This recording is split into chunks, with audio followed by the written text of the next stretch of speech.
నీకు తెలుసో లేదో నేను కూడా మీ అమ్మను కట్నం లేకుండానే చేసుకున్నాను.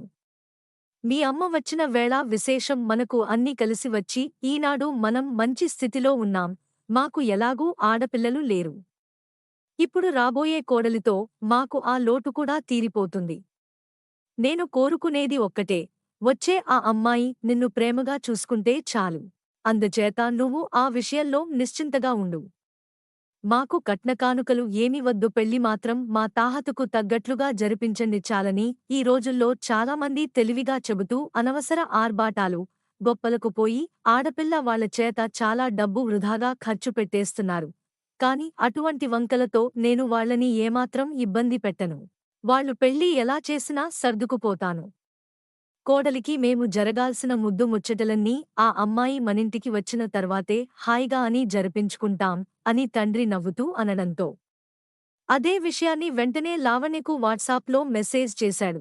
అబ్బా, నేను ఎంత అదృష్టవంతురాలిని, నిజంగా అలాంటి అత్తమామలు దొరకడం నా పూర్వ జన్మ సుకృతం అని ఆమె తిరిగి జవాబు ఇవ్వడంతో ఆనందంగా ఊపిరి పీల్చుకున్నాడు పుష్కర్.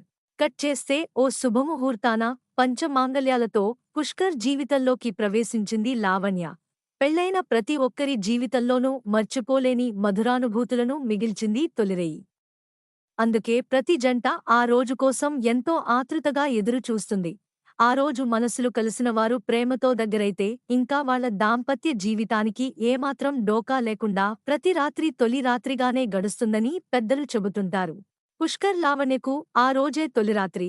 శాస్త్రపరంగా అన్ని లాంఛనాలు పూర్తిచేసి నవదంపతులను గదిలో బంధించి నవ్వుకుంటూ వెళ్లిపోయారు బంధుజనం.